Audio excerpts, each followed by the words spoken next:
Hey there, Heather Gray here, aka the Lyme Boss. I'm a functional diagnostic nutrition practitioner and a certified bioenergetic practitioner.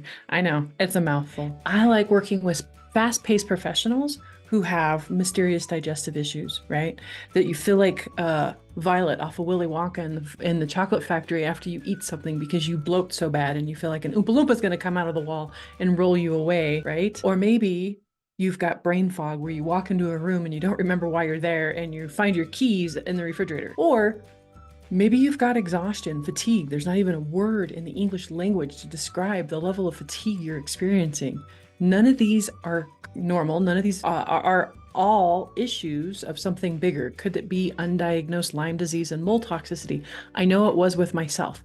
And even though the name of this podcast and my business name is The Lyme Boss, this isn't just for people with Lyme disease. This is for anybody who's been diagnosed with anything. Fill in the blank: diabetes, overweight, Hashimoto's, cancer. Because when you get to the root cause of these issues, it doesn't matter what the diagnosis is. These root cause factors can be helped with every single one of the guests that I have on my show. You could learn something from every single one of these guests on my show. And today's guest is no different. But before we get into that, a quick disclaimer, right? Like, I am not a licensed doctor. Do not take advice from this show without talking to somebody licensed, experienced first. You cannot hold us liable, as these are the opinions expressed on this show, not necessarily based in health facts. So just make sure that if you do hear something, you want to follow through with it, that you're, covering your butt and talking to your provider, and you can't come back and sue me and say, I heard it on your show, because I'm going to say, nope, there's a disclaimer. So now we can move forward now that legal mumbo jumbo is over. So on to our guest. Welcome my special guest today, Dr. Tom O'Brien, to the show. Yay! Thanks for joining me. Thank you so much. Pleasure to be with you. It is always such a pleasure. I said, I fangirl every time I see you, whether it's in person or online, because you really have changed my life in so many ways and helped me to change other people's lives. And so I just adore talking to you. Oh, You're just thank such you. an amazing person. And you've got something pretty cool in the works right now that we're wanting to talk about, right? Yes, we do. I did this thing 11 years ago now called the Gluten Summit, and it was just my passion to try and carry out a message, because I'd been teaching on stage about wheat for a long time. It was the first health summit ever. And as a result of it, many of my friends called and asked, how did you do that? And I said, I don't know, we just made it up, And so they asked, could they speak with my team? And then my team came back to me and said, Dr. O'Brien, Mark Hyman wants to do a summit. Deanna Minnick wants to do a summit. Isabella Wentz wants to do a summit. We should start a company. And I said, no, it's not my thing, man. But you guys go ahead with my blessing.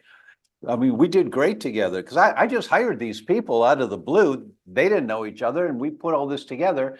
That was the formation of Health Talks Online. Shut up. I had no idea you were the godfather of that. Yeah. And it gives me a sense of pride to know that tens of millions of people have been helped on their health journey as a result of watching summits and things like that. And that was the first thing I'd ever done. And then I did one 7 years ago called the Betrayal, the Autoimmune Disease Solution They're Not Telling You. And now this is the third one. I'm not a professional at this. I don't do this unless we have a passion and we think the message is so important. And so I've been working for a year now, my team and I. It'll be a year in a couple of weeks. Our first interview was a year ago. And it's called the Inflammation Equation: Decoding the Path to Optimal Well-Being. And it took me 3 months to come up with the title, because nothing felt right, but it really is. There's so much information now to do this, do that, this diet, this pill, that pill, stem cells, autophagy, what do we do? Diet, fasting. How do you decode all of that information? And so I've gone around the world, 7 countries, interviewed over 60 world experts, and I mean the world experts.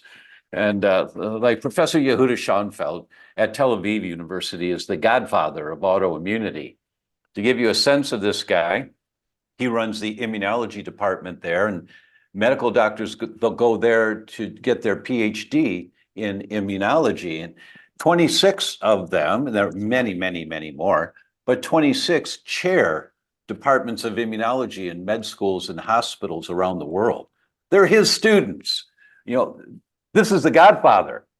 And he and I shared the stage at a conference in Rome in December. And so I interviewed him there, and he said things like, I mean, just so profound. And I'm going to share this because this is what the whole event is like. You know, I mean, it's just so, what? Kind of game changing. He said, we are born 99% human, which means that a newborn baby has a little bit of bacteria in their gut, but not very much. Mom does inoculate the gut during pregnancy, not very much though. Most of it, of that inoculation of the good bacteria in the gut comes through the natural birth process, and then afterwards, whatever bacteria you're exposed to. But we're born 99% human.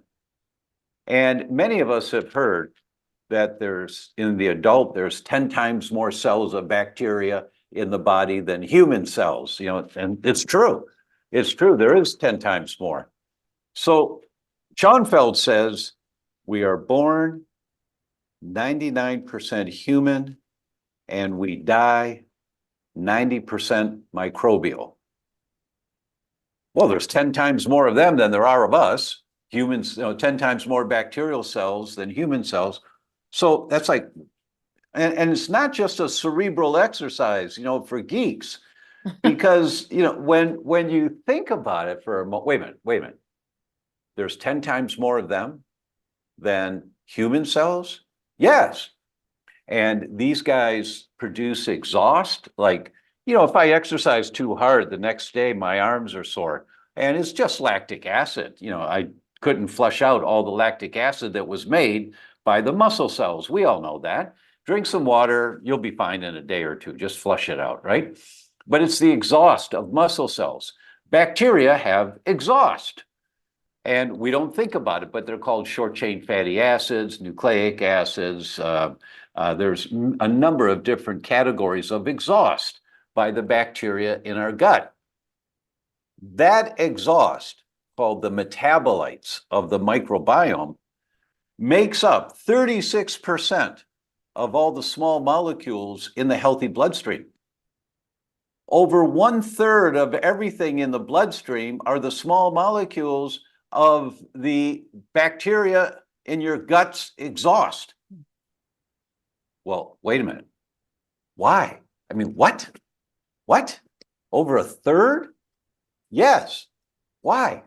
Well, it was Michael Gershon at Princeton who wrote the book in 1999, The Second Brain. And in that book, he told us for every one message from the brain going down telling the gut what to do, there are 9 messages from the gut going up telling the brain what to do. The ratio is 9-1, right? So who's got their hands on the steering wheel of the balance of your brain hormones called neurotransmitters? It's the bacteria in your gut.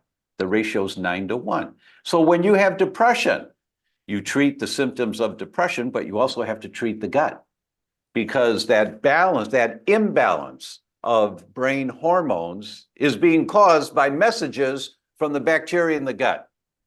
And when you have too many bad bacteria in the gut, the messages are messages of inflammation. So Schoenfeld tells us we're born 99% human, we die 90% microbial. Well, what does that mean? It means this is the dance of life. You want to have a healthy, vital, dynamic life? You make friends with the bacteria in your gut. Every day you think about, how do I feed the good guys in the gut, and how do I keep to a minimum the bad guys in the gut? Because they're sending out the messages into your bloodstream, and the bloodstream is just a highway. Lots of traffic, it's all going the same direction, but it's just a highway. And that highway is full of messengers from the gut. And the messengers tell your heart how to beat, how hard to beat. That's your blood pressure. The messages tell your brain what balance of hormones to have. The messengers from the gut talk to your liver. how to detox the chemicals you're exposed to.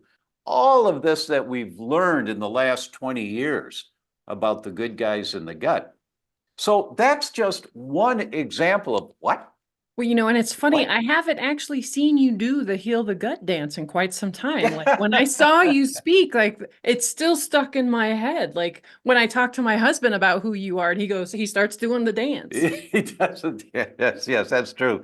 That's true. And I haven't done the dance in the inflammation equation. Thank you. I'll have to remember to do the dance.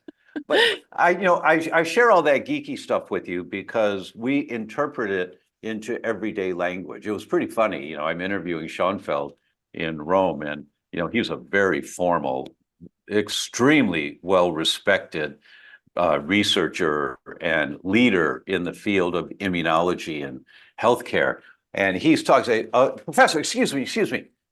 And he just looked at me and I said, did you just say, well, yes. Well, does that mean yes? So then could we assume that, well, actually, yes.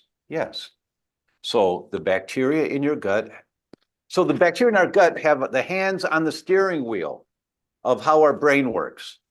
Yes. And so you get it from the horse's mouth in everyday language. And we did that again and again. David Furman at the Buck Institute and at Stanford, he's got the contract with NASA as to why the astronauts are aging in space so quickly. Because their aging is highly accelerated. I mean, there's no way a human can go to Mars. I mean, the flight's only 2.5 years, and technology will allow that, but humans will die of old age in space, not of radiation poisoning, old age. And Furman's got the contract to figure that out, and they've been working on it for a number of years. And it was one of his articles that really got me fired up to do the inflammation equation, because it's inflammation. Yeah. It's always inflammation. Always. You said fired up. I was like, oh, fired up, inflammation. Haha, get it? Yeah, there you go. A little Got bit you of a fired pun. up. Yeah, haha. So Hey, one more point that I'll tell you is that the Center for Disease Control tells us that 14 of the 15 top causes of death in the world are chronic inflammatory diseases. It's always inflammation, always. 14 of the 15. The 15th, the last one, is unintentional injuries, accidents. Everything else is chronic inflammation. So what we are doing here is putting into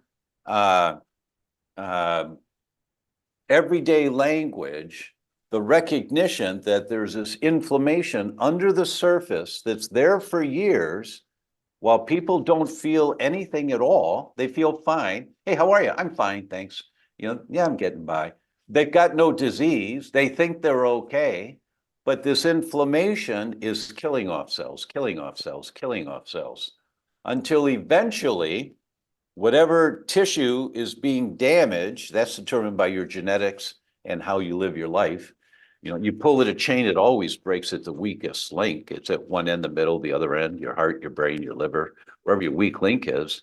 Well, the pull on the chain is inflammation. And eventually you pull in that chain while you feel fine. Well, the link starts to break, and all of a sudden that tissue is not working quite as well as it should be. Maybe it's your thyroid and you've got cold hands and feet, and it's hard to get up in the morning. You wish you had 20 more minutes in bed. Simple symptoms of thyroid dysfunction. And that continues for a while with this dis-ease, but it continues because the lifestyle continues, and eventually you get symptoms that you go to a doctor for, and then you get diagnosed with a disease. And then we think, oh, I just got diagnosed. I just got this problem. No, you've had the problem for years. And so we're going to show you how this inflammation thing works, where it comes from, how do you identify it, what are simple things that you can do to turn it around. That's our goal. That's perfect. Perfect time to stop real quick for a real quick commercial break. Don't go anywhere. We'll be right back. We're going to dive into some of the little nuggets. Of course, we can't give it all away because you need to watch the movie, but we can dive into some pearls. So we'll be right back. Don't go anywhere. Hey there. I want to talk to you about an amazing new product called Cellwell. I know many of you have been struggling to find relief from your Lyme disease symptoms or symptoms of long COVID or maybe sinus infections or the flu. The symptoms that take you away from all the things that are most important to you in your everyday life. Cellwell is different from other products. It works at the cellular level to fight inflammation, which is actually the source of your Lyme disease, long haulers, and flu-like symptoms, and so much more. This one product provides relief from the most common symptoms you're experiencing, like fatigue, brain fog, headaches, and joint pain. You'll feel relief in just 2 weeks and getting your life back to all the things that you love to do. This is something you should try in addition to any existing protocols that you are working with. This safe, natural formula really works and has no side effects or drug interactions. A number of Lyme literate doctors are administering it to their patients right now. I've been using Cellwell for 14 days and I absolutely love it, and so does my son. It's really made a big difference in our life. Give it a try. And for more information, go get some for yourself. Go to cellwell.us. That's CELWEL.us. Make sure to put code LYMEBOSS for 10% off. That's LYMEBOSS for 10% off. Get your life back now with Cellwell. Awesome. Welcome back, everyone. So it was funny after watching you in another show last night. I mean, it was talking about RA, and you were talking about how you were looking at blood of people who had RA in the military who were diagnosed with it, and you know how you were looking back 5 years, 10 years even, and people, they had those titers back then, but it wasn't until 5, 10 years later that they started to actually develop symptoms and get diagnosed. So Yes. can you dive a little deeper into that aspect of inflammation and why it's sometimes so hard to diagnose right off the bat? Let me give you an example that might put in, this is like a what? What? So this is in the Journal of the American Medical Association. And the editors of the journal made a comment. They said, this is an elegant study using sophisticated biomarkers to demonstrate their point. Now, the editors of the journal, the American Medical Association, don't say that very often. They don't give stamps of approval to an article, but they did for this one that came out of Harvard. And so I thought, okay, well, that gives it more credibility. Okay. And they looked at couples going to assisted fertility centers, trying to get pregnant and trying to have a baby, healthy baby. And as you know, some of your friends may have gone through that. They're spending tens of thousands of dollars, and it's a tremendously stressful time for these couples trying to get this thing to work. And they ruled out all of the known risk factors. They ruled out cigarette smoking. They ruled out alcohol consumption. They ruled out obesity. They ruled out socioeconomic class. They ruled out race. They ruled out all of these things in an elegant way that you couldn't argue with. And they narrowed it down to one thing and one thing only.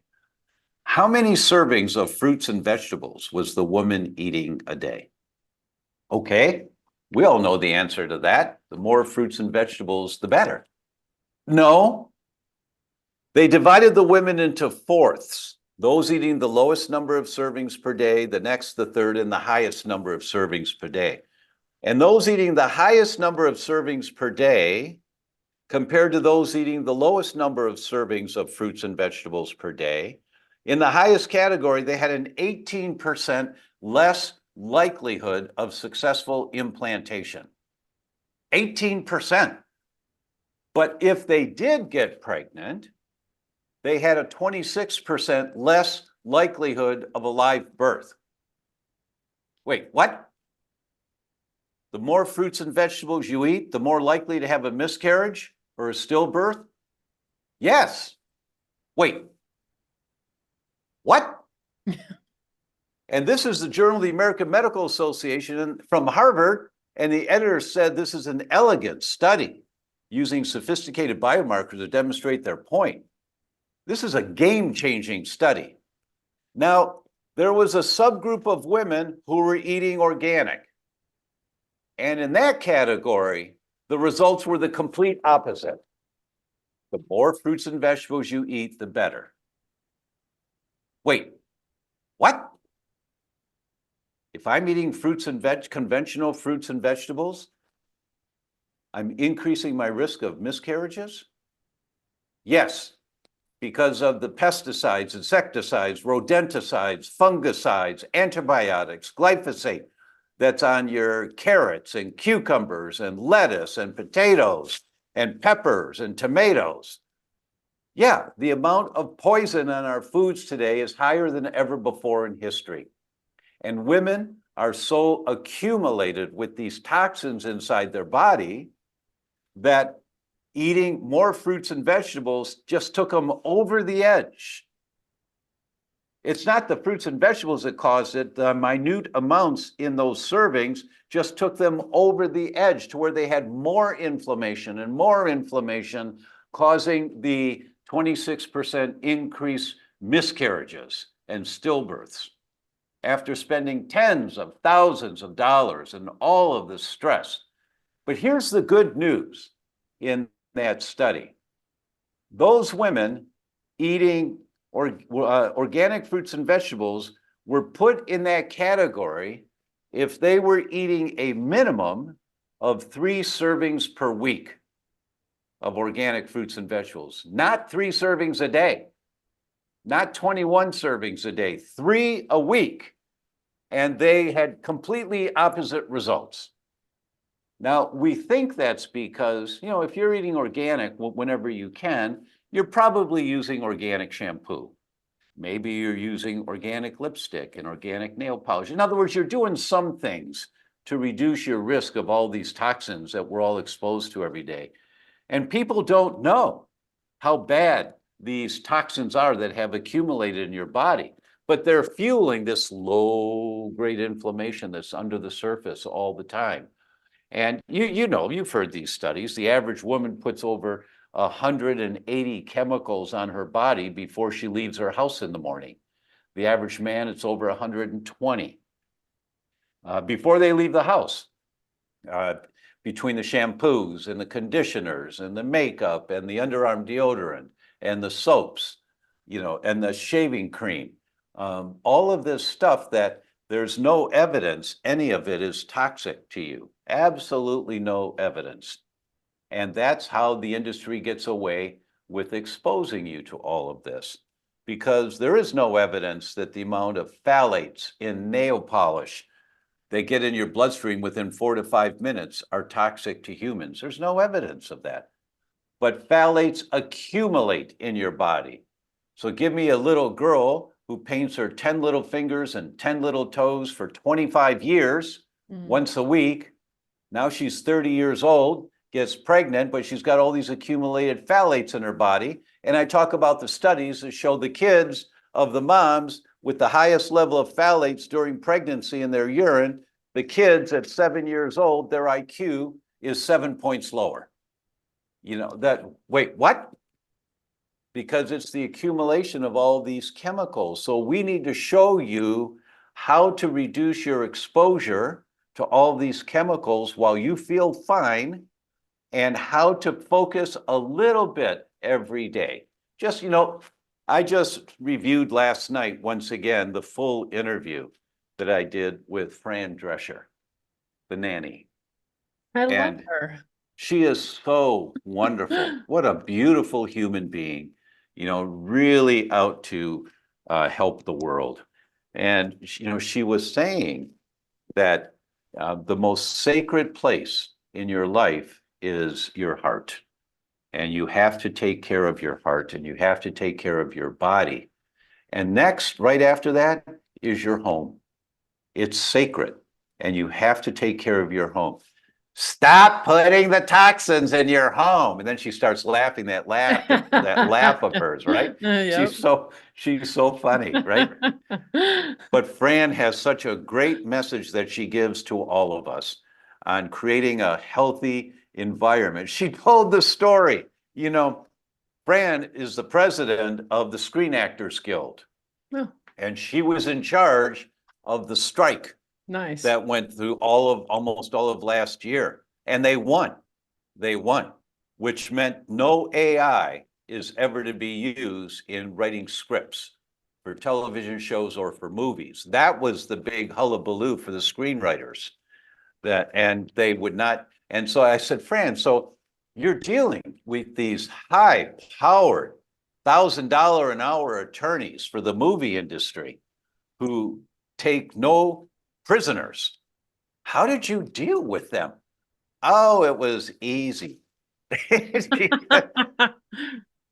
She talked to them on the lounge chair in her bathroom in her nightrobe.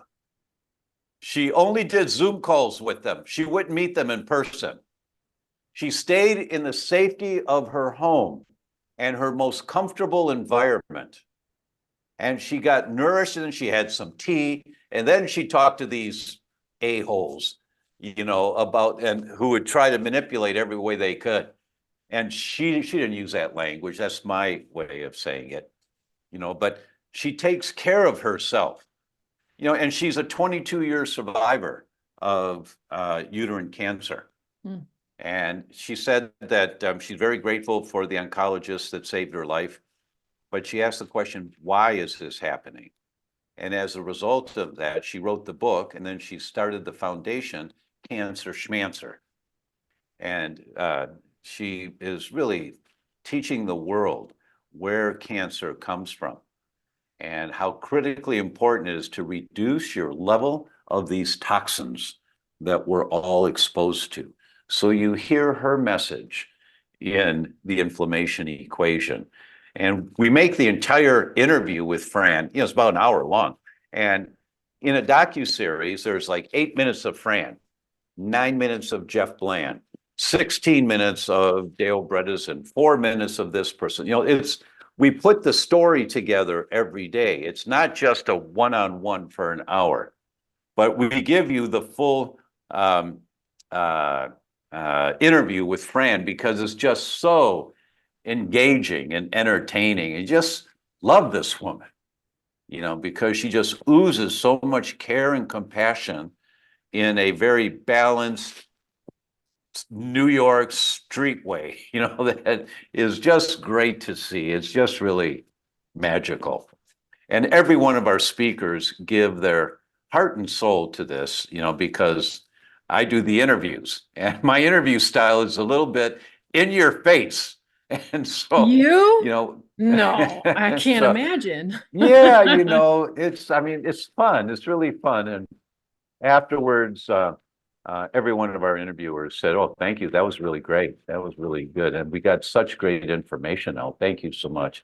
So we talk about so many important things on how to be healthier and how to treat your immune system with respect.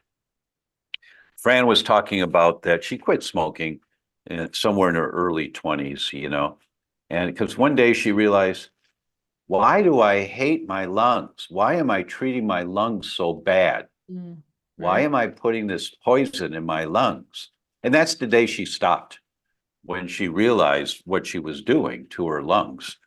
And, she really has this overview of taking care of herself.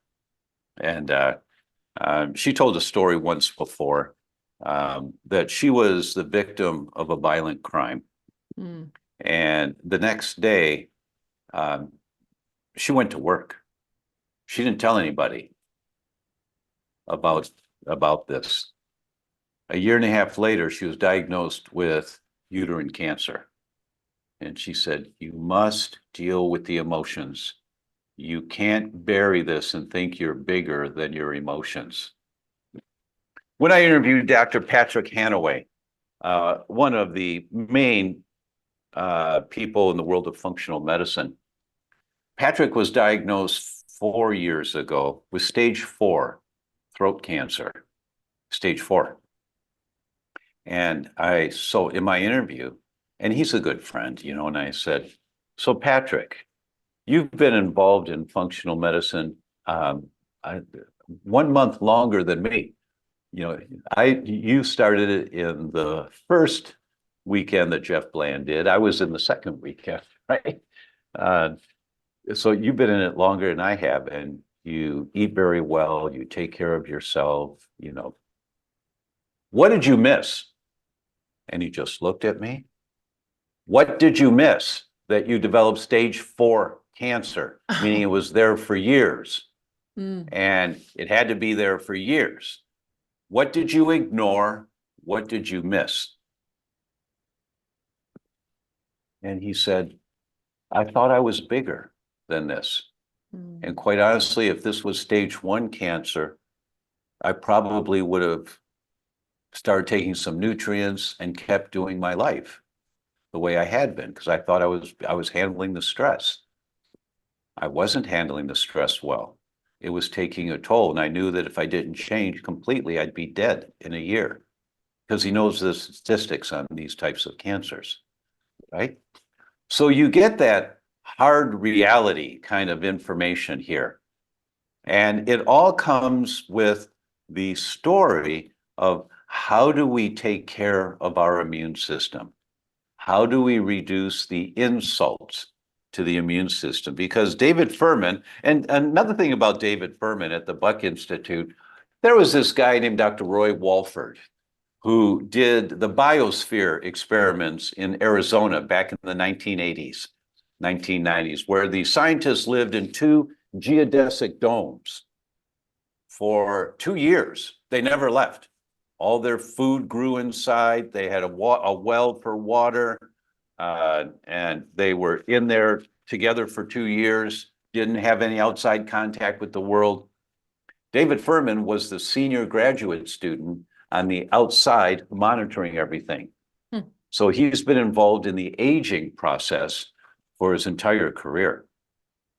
And David tells us it's very, very clear that you want vitality in your senior years. You want to be young and vital of spirit and have a body that works well for you. It's your immune system that determines your age, your biological age. Excuse me, your biological age, not your chronological age. Your chronological age is how many years have you been here? That's your chronological age. Your biological age is how old is your body? And for many people, when they start working on this, the tests show your body is getting younger. And some people have bodies that are 10 years, 15 years younger than their chronological age. And we all have that opportunity. Dr. Kara Fitzgerald, when we interviewed her, and she's an age reversal expert, and she talks about it's always the immune system. You have to reduce the inflammation because it's the inflammation that is accelerating your aging process, the excessive inflammation you have. So that's the flavor of our event, the inflammation equation. I am super excited about it and I can't wait.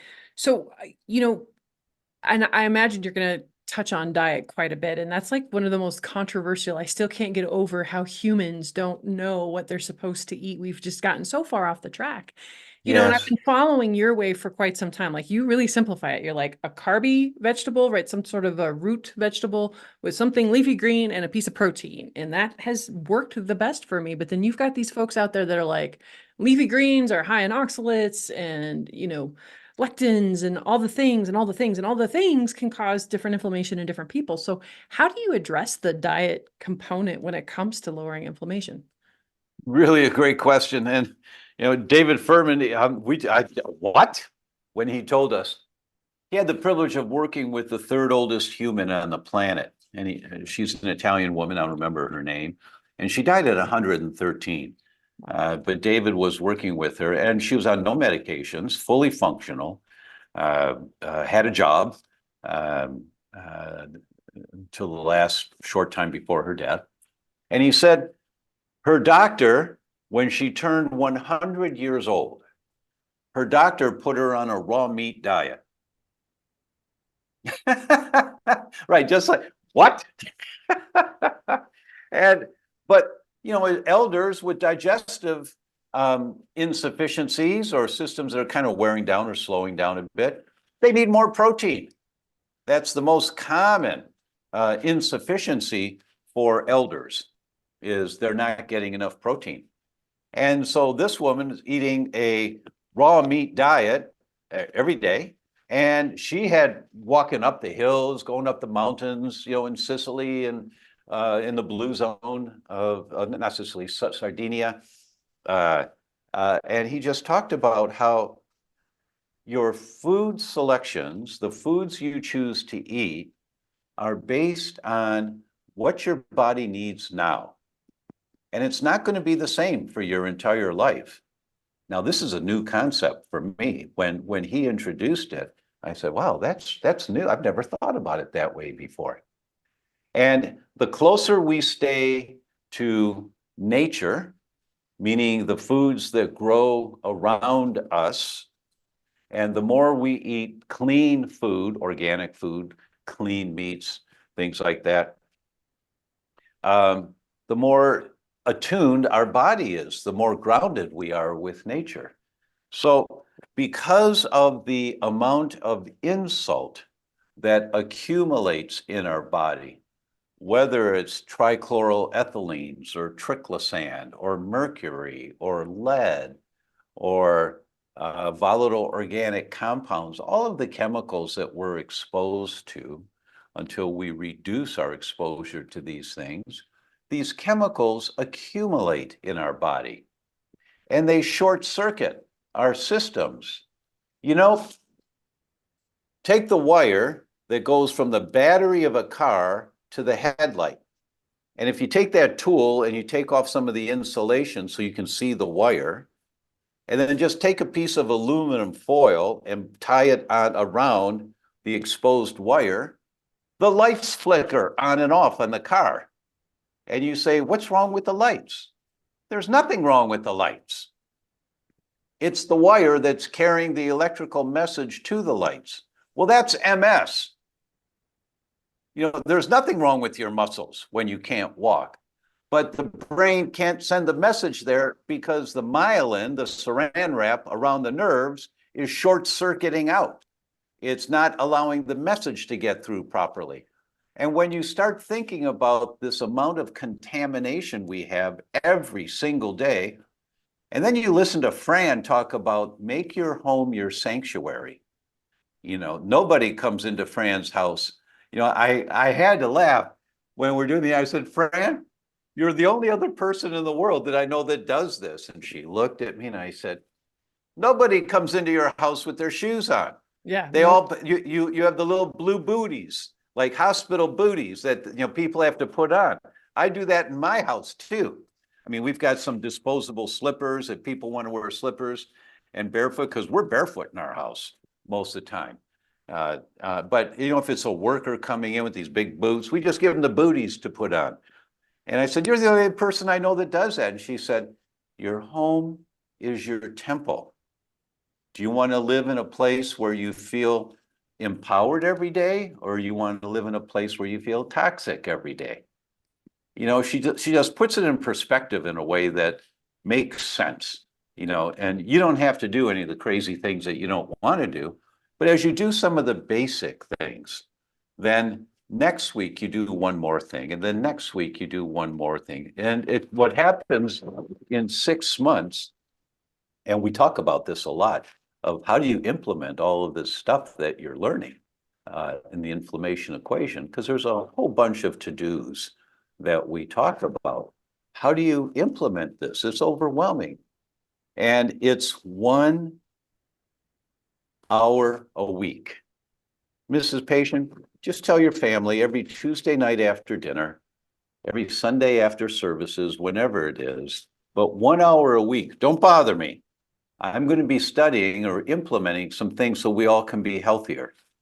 And then you go back and you get the handout on houseplants, because we're going to give you the handout on houseplants from NASA that shows you which houseplants absorb 74% of the toxins in the air. And you put the houseplants in your kid's bedroom at night and in your bedroom. And NASA showed that 2 6-inch houseplants in a 10 by 10 room absorb 74% of the toxins in the air. That's incredible. And so if you have 8 rooms in your house, you buy 16 houseplants. And you put 2 little house plants in the bathroom and a couple in each of the bedrooms, and 1 in the living room, 2 in the kitchen. And they grow and they absorb more toxins and they put more oxygen in the air. And you just create this environment in your home. It becomes a sanctuary for you from this toxicity in the world. But 1 hour a week, that's it. So you look at you get the handout on houseplants and you say, oh, I've seen these before. And then you go to the store and you buy the houseplants. Next week, you get the handout on glass storage containers because you learned that plastic storage containers leach phthalates, these chemicals used to mold plastic, into the food when your food's put in leftover storage containers. So you need glass storage containers. So you get the 3 URLs that we give you for glass storage containers, and you go, well, those are, oh, I like those. And you order 3 round ones and 2 square ones and 1 for the pie. You pay with your credit card and hit send. Took an hour, but you're done for the week. You're done. And then next week, you do the organic nail polish. And then next week, you do whatever the next thing is, right? And you just take it baby steps. And the theme is progress, not perfection. Progress. You don't have to be perfect. Fran talks about that a lot. You don't have to be perfect. Perfection is a toxicity, she says, right? And then in 6 months, you see something that you haven't seen for a while. Wow, what happened to you? You look great. Wow. Did you lose weight? Well, yeah, I'm actually down 2 belt sizes, and my biological age now is younger than my chronological age. What? What? My body's younger. I feel younger. And it's because, I've changed my foods and I've made my house a sanctuary, and you just take baby steps. But we're going to show you how. And we'll show you where to start with food, with beverages, with your environment, with your chemicals in your home. Our executive producer is Truly Free. And Truly Free, which is this company that has the best non-toxic dishwashing soap and laundry detergents and all of your glass cleaner and all of these things that you have in your home that right now, we see in the movies where some spy grabs this one and mixes them together in the house and they make a bomb, right? So we don't want any of that stuff in our house, but you want to keep your house clean. And so we're going to show you how to do all of that. One of my all-time favorite topics to talk about. So this is super exciting. I cannot wait for this to come out. It's huge, and people do need to be screaming this at the top of their lungs. It's deplorable what is in our air, what's in our food, what's in our water, and what it's doing to our generation. This is the first generation ever to the life expectancy has gone down. That's right. That needs to wake people up, folks. We've got to start doing something different. We can't keep going status quo. There will be no status quo to go to. So thank you so much for everything that you do. Make sure to go check out the register and sign up and check it out. There'll be there'll be a link in the show notes for you. So thank you again, Dr. Tom. Always such a pleasure. Oh, thank you, Heather. Real pleasure to be with you too. Thank you so much. Make sure to have a healthy day, everybody. Make sure to like, subscribe, and share this episode. Even if you found one little piece of inspiring nugget in it, this is how we change people's lives. This is how people get better. This is how people get hope. So please make sure that you are liking, sharing, and subscribing. Stay tuned for the next episode. You're not going to want to miss it. And while you're at it, head to my website, thelymeboss.com, and make sure you download your free video series, Real Cooking for Real Life. Learn amazing, delicious meals in 20 minutes or less. Learn why and how we cook certain things that are toxin-free, free of contaminants, and how to get a delicious, healthy meal under 20 minutes. You're not going to want to miss out. That's thelymeboss.com.